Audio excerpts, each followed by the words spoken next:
Ngày thứ hai. Ngày thứ hai.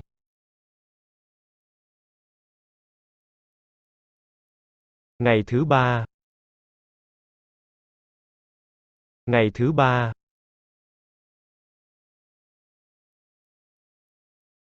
Ngày thứ tư. Ngày thứ tư.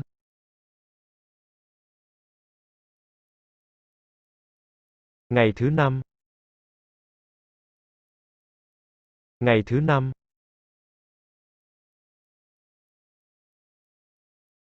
Ngày thứ sáu. Ngày thứ sáu.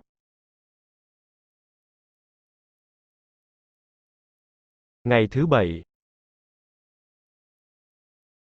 Ngày thứ bảy.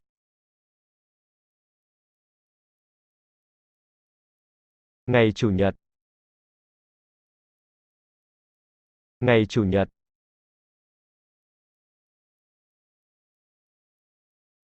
Ngày thứ hai. Ngày thứ hai.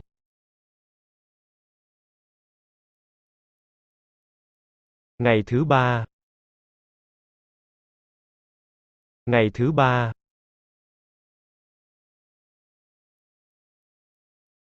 Ngày thứ tư.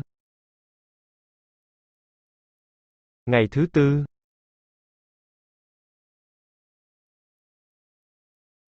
Ngày thứ năm. Ngày thứ năm.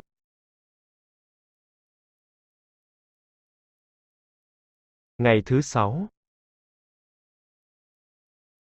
Ngày thứ sáu.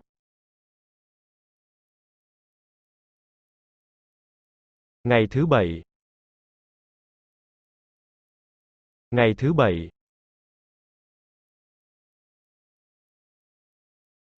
Ngày chủ nhật. Ngày chủ nhật.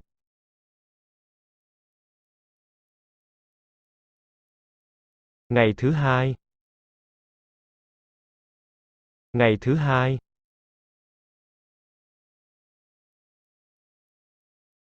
Ngày thứ ba. Ngày thứ ba.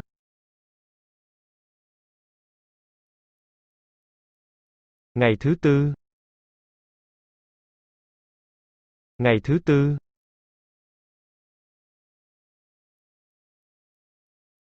Ngày thứ năm. Ngày thứ năm.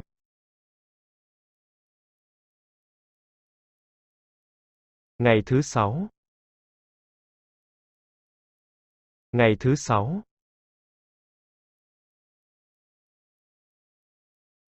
Ngày thứ bảy.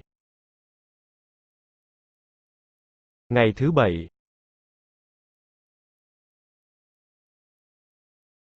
Ngày chủ nhật. Ngày chủ nhật.